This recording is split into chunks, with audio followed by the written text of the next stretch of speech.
در یکی از کوچه های مدینه جناب پیغمبر صلی الله علیه و سلم میگذشتند که زن نانا را در قوره علامه چسبان، کودکش در دری سبد بازی داره. حضرت آمدن و گفتند که همین قوره علاوه دیده؟ گفتند بله دیدیم. گو همین زنک میتونه که همین قوره لخچه گو فرزند خدمی سبدش پرتویه؟ گفتن نه نمیتونه. گو خدا 1000 بار این مادر در حق فرزندش مهربانه در حق شما و خدا گو نه 100 رحمت داره. یک رحمت چه حال شما و شما در نشان داده در انمی زمین بین ما تقسیم کرده. حتی گو شطور بچه حقش میکنه گو قفای او دویده میر بیا، حتی بوز غالچش میکنه گو قفای او دویده میر بیا، حتی مادرها برای ما گریه میکنن. این رحمی الله گو تقسیم کرده. 99 تا دیگهش در کجای یا رسول الله؟ گو 99 تا دیگهش روز قیامت تقسیم میکنه نشان میده. آدم انمین امید کرده بوده که امانت بار میگیرم. این امانت انمین ای مومنین واقعی خدا از که حضوران قسم خدا ای که با قوتان که قاق میشود که پاره میشود. اما امروز بینید که مومنین واقعی خدا رسول صحابه این امانت آورده برای ما رسوندن. یا بار بینید که صحابه در مدینه منوره برای زندگی در کار نیست، قشاق زناشون در کار نیست، تجارت پول در کار نیست. چیوایی را مجبور میکنه که میبیان در سمرقند و بخارا خاک میشن، چیوایی را مجبور میکنه که در کوههای هرات خاک میشن، چیوایی را مجبور میکنه که در بلاد سمرقند شاه زنده مسعود ابن عباس بچه عمکی رسول اکرم در روزی ششتن مرده جناب پیغمبر 16 ساله بوده، آب ریخته بوده جسد پاک رسول اکرم ده. در زمان خلافت اسلام از سمرقند زمین میبیاره و یک نماز بامداد میخوانه، همون غار در آمده میره و منطقه با نام شاه زنده دیگه باز نمیگرده. چی وای مجبور میکنه؟ این امانت الله، این امانت های برادران. پیامبر گوگن کسی یک ذره علم داره او را مردم در نمیفهمانه فردای قیامت لجامای جهنم در دهنش میزنن. این امانت باید گوی مردم در فهمن، برای که آسمان و زمین این کار کردن نمیتونه کاری مولا. این امانت های برادران. در یک روایت که رسول اکرم صلی الله علیه و سلم فرمودن میدان خائن کیه؟ میدان امانت خیانت کم کیه؟ گفتن که فرستاده خدا؟ گو ایما امرأتین، هر آن زنی که از خانهش میبره در بوی عطر او مردای نامحرم مست میشن، این زن زناکار شده، خیانت در عهد خدا کرده. قسم به خدا نه، این جناب پیغمبر گفتن که هر آن زنی از خانهش میبره در بوی عطر او دیگر مردا راحت میکنن، این زن عهد خدا در خیانت کرده. گفت این خائنه. این دین ماه خواهد چکار کنیم؟ این اسلام ماه، اسلام همشه گیریم یا یا بخش گیریم یا بخش پرتویم؟ این نمیشه آخی، منافق میشه آدم. ما مسلمانیم، ما خیلی اسلام با دنیا آمدیم، اگر ما مریم ما رو با اصول اسلام گور میکنن. قسم به خدا ملائکه ها میخندیدین. جناب پیغمبر پرسیدن ملائکه ها میخندن حضرت؟ گفت بله. گفت ملائکه گریه میکنن؟ گفت بله. گفت کی میخندن کی گریه میکنن؟ گفت همون زنی که یک عمر به حیا گشته، امانت شکسته، از بوی دوخی و قاش و تی قرتق و دست او دیگر مردکای استفاده بردیان، فقط تنه او در تماشای مردکای، همون روز میمره و بالای قبر او را یک چادر میپوشانن که دیگر مردکا نبینن دور از ملائکه میخندیدن. آمده زنده این همه سر کرد چی مردی را بجا میکنه؟ ملائکه میخندیدن. برای این خواهی نمیفیزن. دویم ملائکه گریه میکردن. گو کدام وقت گریه میکنن؟ گو ملائکه آسمان اشکش میبره و گریه میکردن. کدام وقت؟ گو همون وقت یتیم شب میخیزه، مادرش مردگه پدرش مردگه، همون در خمار میمونه و گریه میکنه. وقتی همون در خمار موندگه گریه میکنه، مادرش و پدرش هم میکوبه، ملائکه آسمان گریه میکنه. مثلا آسمان بار امانت نتوان برکشید، قرعه فال همه بر منی دیوانه زدن. حافظ این بزرگیشه ایمی اوی مبارکه گفته بوده این آسمان امانت نتونست گفته بارکنای منی دیوانه ده زدیم گفته ما ای اودش نمیبرم برادر. این زنا، این فرزندا، این همسایه ها، این پول، این کار، این همش امانت الله بده. اینا پگم میپرسه لا ایمان لمن لا امانت الله. حضرت عمر میگه عبدالله ابن عمر سکوت کردن، بگه سرشان بلند کردن گفت ایمان نداره، ایمانی کامل نداره کسی کی امانت نداره. گفتگی ایمان باور نداره. حضرت عبدالله ابن عمر میگه امانت همین خیلی تفسیر کردن. قال الحسن، حسن بصری گفتن ان الامانة عرضت على السماوات والارض والجبال فاضطربت و ما فیها. حسن بصری گفته بودن که امانت خدا در آسمان و زمین کوه عرض کرد، کوه و زمین و آسمان لرزید. این همه امانتایی که از نو گفتیم حق خدا را لرزید. فقال الله لها، خداوند برای اونها گفت اگر شما به خوبی را قبول کنی اجرش بلنده، اگر به خوبی قبول نکنی خیانت میکنی که آسمانی بزرگ و کوه و زمین همه تا در جهنم عذاب میتین. میگه به کلا نگرفتن، همش لرزیدن، آوردن در گردن ما موندن شد.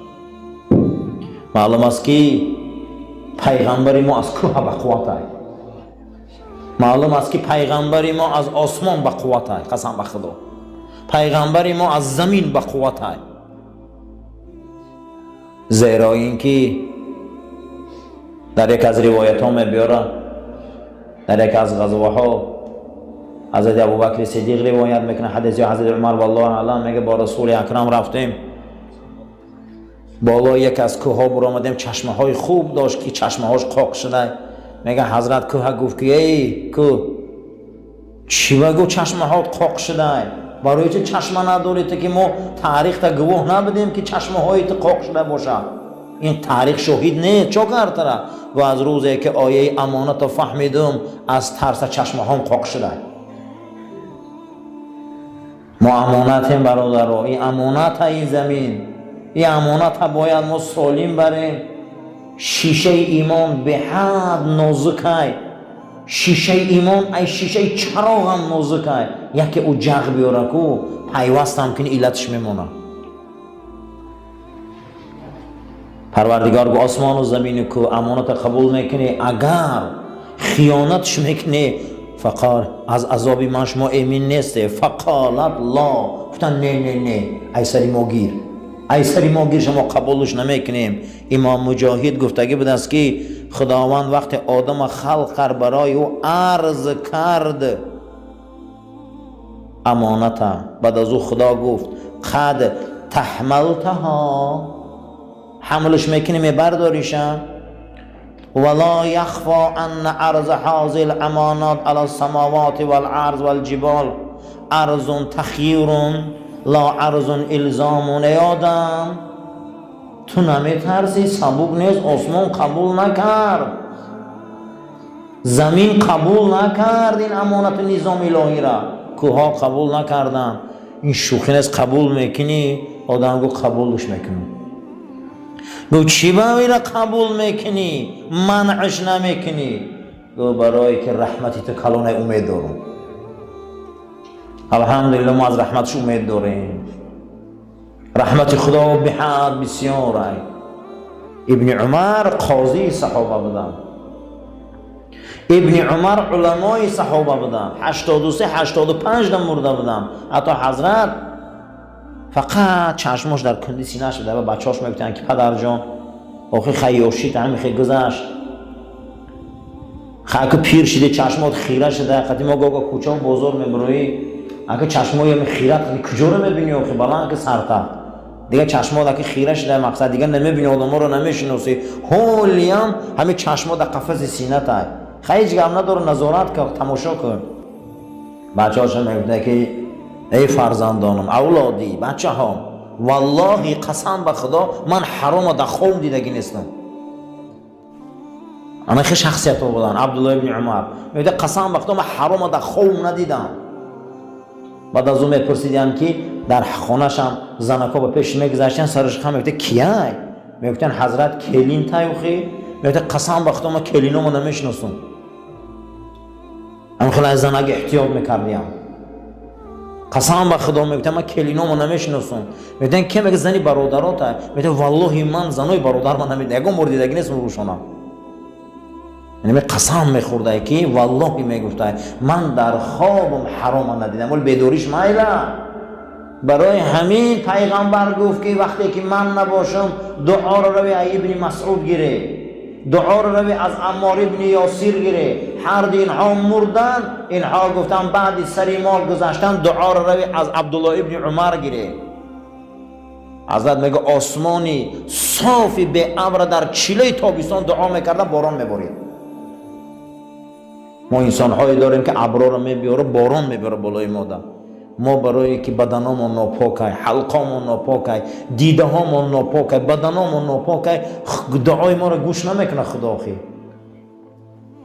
برای همین در این عبدالله ابن عمر تاکید است که فرزندی آدم والفرج امانت اولاد امانت. قسم به خدا جواب میده اولاد. غیر زن دو اولاد رو در کسی دیگه صرف میکنی والله جواب میده. این امانت دفت خیانت کردی. والأذون امانتون، این گوشا امانت بده. والعین امانتون، حضرت گفته چشم امانت بده. واللسان امانتون، زبان امانت بده. والبطن امانتون، شکم امانت بده. والید والرجل امانتون، دست و پاها امانت بده. بعد از اون میگه حضرت میگه سکوت کردن، گریه کردن. گفت پیغمبر فرمود لا ایمان لمن لا امانت له. کسی همین گفتگیای من احتیاط نمیکنه ایمانش کامل نیست. میگه پیغمبر همین گفت گفتن کسی امانت نداره و ایمانش کامل نیست. برادر کسی زبانش احتیاط نمیکنه فرق نداره. اسلام ما دین کامله. پیغمبر ما در روز حجت الوداع خستن بالای کوه برآمدن. وقتی بالای کوه بلند شدند که آیه مبارکه آمد که الیوم اکملت لکم دینکم، امروز دینی تو پره شده. برادر دینی ما دینی پره. دینی ما هیچ محل همشهرگی نداره. دینی ما همدهگی نداره. همدهه و همشهر گفتن مرد زن یک جایی میشن صحبت میکنن. دینی ما همصنفی نداره. دینی ما همکرسی نداره. نامحرمه. همکاری نداره. این شریعتی ما. کسی گفته اینا رو احتیاط نمیکنه و ایمانش کامل نیست. رسول اکرم صلی الله علیه و سلم فرمودند که خدا و ملائکه ها تمام بشر لعنت کند به همون مرد و زنی که خواب میروند و آبازی نمیکنند.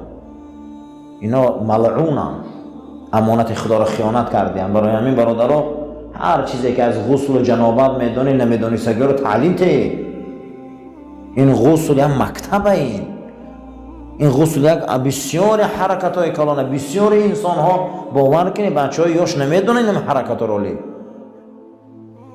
حضرت ابو دردا گفته است که غسل الجنابت امانتون، یکی از امانت ها چی بوده؟ غسل جنابت، که آدم با زنش هم بستر میشه و یا او را شیطان مقصد دیگه در همون خواب فحشا مقصد جنوبش میکنه، او باید حتما به واسطه آب یا با واسطه چی؟ با واسطه خاک خودش چیکار کنه؟ پاک کنه. با خاک تیمم میکنی آب نباشه، با آب چیکار میکنی؟ از جنابت خودت تازه میکنی. و قال ابن عمر اول ما خلق الله من الانسان فرجه. عبدالله ابن عمر گفته است که اولین چیزی را که خدا برای انسان خلق کردگی بوده این آلتاش بوده. آلت مردینگی و آلت زنکیش اول خلق کرده خدا. و قال هذه امانتون، گفته بوده که فرزندی آدم این آلت ها امانت های. استودعتها فلا تلبسها الا بحق. این امانت منه، این تو امانت دار، این تو پنهان کن، این تو آشکار کن مگر به حق اسلام. و این حفظتها، اگر تو رو محافظت کردی احتیاطش کردی، حفظتو که من هم تو رو احتیاط میکنم. خدا گفته والفرج امانتون، آلت مردی و زنی امانت بده. کسی که اگر زنا کنه او دانه که امانت خیانت کرده. اولین گنجینه و عضوی که ابن عمر گفته بوده خدا برای انسان خلق کرده آلتش بده. این را مهر زده بوده که امانت های. اگر او را تو در غیر زنهای خود حلالی خود صرف میکنی حرام ده، فردا جواب میدی امانت خیانت کرده. هیچ کس حق نداره آبی منیش غیر زنش چکار کنه او را صرف کنه، حتی به دستم علما او را حرام میدونن، امانت خیانت کرده. عبدالله ابن مسعود گفته هی امانت الاموال کالوداع و غیرها، یکی از بخش امانت ودیعه های. ودیعه ده چی میدراید؟ داده گرفتی پول، داده گرفتی مال، تجارت، زراعت، چیزی هست نیست، پیش از مردن همه او را ادا کن، این ده امانت میدراید. یکی از امانت ها همین است که حتی که در این کتاب های فقها می بیارن، اگر گاو آوردن در ما دادن که امانت هیچ محل منفعت برده نمی شود. اگر گاو آوردن ما دادن که امانت گاو گساله کرد، شیری همو گاو ما می جوشیم برده در آب می ریزیم، حتی شیری همو را خورده نمیتونیم که خیانت میشه. اگر انسان ها را آورده در دست و چرا امانت دادن، یگان جای وی امانت نمی رسه. امانت نمینه که یک چرا امانت میتیم، امانت منفعت برده نمی شود، بیل امانت داد و پوبل کرده نمی شود. خانه را امانت داد که برای ما امانت داد، خانه را ما فقط نگاهش میکنیم. قسمتی از علما میگن خانه را امانت داد، ما میتونیم که در پیشتلانش در کلیدارش خور رویم، در دری خانهش خور رفته نمیتونیم که امانت داده خانه را. یکی از نشانه های منافق همینه که امانت چکار میکنن؟ خیانت میکنن. این ودیعه میگن، این وداعی ابن مسعود گفته یاد میدراید. برای همین امانت خدا را باید خیانت نکنیم. پیغمبر صلی الله علیه و سلم در زمانی که پیغمبر نبودن لقبشان چی ماندن در همون دوره؟ امین. محمد امین ماندن لقبشان. چی بود؟ حضرت امانتداری مردم بودن. حتی وقتی که از مکه به مدینه هجرت کردن، روی خط به حضرت علی دادن که علی مردم برای امانتش میبی، امانت مردم بازگردان، تو وکیلی منی. برای همین در زمانی که پیغمبر نبود در امانت مردم خیانت نکرد، همون روز پیغمبر شد، همه باید ایمان آورد. ای روی چی پیغمبری ما در ایمان آوردگی بدیم؟ ای روی امانت داریش. برای همین در اینجا گفته است که ما داده گرفت اولیوی به امانت میتین ما باید امانت خیانت نکنیم. امانت منفعت برده نمی شود. کتابای فقها و دیگه بحثه. و روی انه فی کل الفرائض و اشدها امانت المال. حضرت ابن مسعود گفتیان که از همه وزبین ترین امانت این فرایض فرضه. کسی فرض خیانت کرده وزبین ترین امانت خیانت کرده. کسی نماز قضا میکنه وای بر حالش، کسی روزه میخوره وای بر حالش، دیده و دانسته. کسی حج ده حق دار رفتن ده بایگریش همش به حج میرسه نمیره و وای بر حالش. کسی که انا این فرض الهی را اگر گفته خیانت کنه و فرض الهی را پامال کنه، از هم خیانت وزبین گفته همینه. و امانت المال، بعد از گفته امانت مال که برای شما مال قرض امانت، قرض دیگر چه امانت میتین شما ده و ده خیانت میکنیم. و قال ابو دردا غسل الجنابه امانتون. ابو دردا صحابه رسول اکرم صلی الله علیه و سلم فرمودند بعد با زن خواب شدن و هر کسی را شیطان میزنه بعد از او غسل کردن، انمی غسل کسی نکنه امانت خیانت کرده. یکی از خائنا در درگاه خدا کی بوده است؟ بعد از شهوت قدیم منی برآمدن آبازی نمیکنه. انمی بوده امانت که امانت خدا بوده است که برای امت رسول اکرم صلی الله علیه و سلم غسل بعد جنابت از واجبات ایمان است. کسی که اگر غسل نمیکنه بعد انامین جنابت با همسرش خواب میره و یا شیطان میزنش نماز قضا میکنه، حتی که از ایمان دورش میدانه فقها. برای انامین دانه که از غسل جنابت امانت الله بوده. این امانت باید خیانت نکنیم. ابو دردا یکی از فقهای صحابه، یکی از امانت ها چی بوده است؟ وقتی جنوب میشه حرام میشه، میگه من حرام، بدن آدم وقتی حرام میشه و همون رو چیکار میکنید؟ با آب غسل میکنید، تازه میکنید، یا شیطان میزنه تا یا زنت خیلی هم بیستر میشی، فرق نداره. اگر یا فیلم های فحشا تماشا میکنی همون کیف قدی همون مقصد دیگه حرام میشی. همه اینا در غسل چی میشه؟ دای واجبی امانت بوده. اگر بعدی انسان جنابت شدن اما آبی منی برآمدن اگر غسل نکنه، این امانت خیانت کرده. معنی امانت در این آیت طاعت خدا بوده. او طاعتی را که خدا ما فرض کرده به واسطه رسول اکرم صلی الله علیه و سلم، کوه و آسمان و زمین اینو برداشتگی نترسیده بودیم. حضرت حافظم ارواحش نمرون در یکی از کلیاتش میبیاره که آسمان باری امانت نتوان برکشید، قرعه فال همه بر منی دیوانه زدم. حضرت حافظ گفته که آسمان به این بزرگیش نماز و روزه و حج و زکات قبول نکرد، همین آوردیم به منی دیوانه زدیم که ایودش میبرم یا نه. امانت طاعت خدا بوده است، امانت فرض الهی بوده است. هر چیزی که در او ثواب و عذاب او امانت است. همین امانت فردا از ما میپرسند. بالای سر مانده برادر و امر و فرمانهای کلانه. هر کسی که نماز قضا میکنه امانت خیانت کرده. هر کسی که زکات نمیده امانت خیانت کرده. هر کسی پدر و مادرش حرمت نمیکنه امانت خیانت کرده. هر کسی مسلمان حرمت نمیکنه امانت خیانت کرده. زیرا اینکه امانت اطاعت خدا بوده است و فرائض تمام فرضها امانت الله بودیم. قال القرطبی، امام قرطبی گفته است که الامانت تعوم جمیع و وظائف للدین علی الصحیح.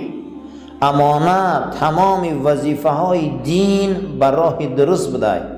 چی سخنی درست؟ اکثریت علماء گفتند که معنی امانت چیه؟ دینداری. برادر کسی دینداریش ضعیفه و امانت خیانت کرده. کمی دانم از روی برنامه های برغلط، رفیقی بد، تربیت های به معنی، جوانی و دیوانگی آدم در راه های کجله می رود. نگیم خوشا به حال انسانی که همون روز فهمیده همون روز بس میکنه. خوشا به حالش، همون روز فهمیده همون روز بسش میکنه. آنامین امانت خیانت نکرده. اگر فهمید و بس نکرد با خائنه. امروز شما نقض میدانید که خیانتکار در یگان جا در کار نیست. خیانت نکنیم، باید طاعت الله، طاعت خدا رو خیانت نکنیم. درگاه خدا هم خیانت بوده است. خیانت چی بوده؟ ما وظیفه داریم ای جانب خدا و رسولش. کسی که این وظیفه ها را پامال میکنه و خیانتکاره. اللهم ربنا تقبل منا انك انت السميع العليم و تب علينا انك انت رؤوف الرحیم. پروردگار ما رو برای راست هدایت کن. الله اکبر. صفا را راست گیره، تلفن ها را خاموش کنین، آماده به نماز باش.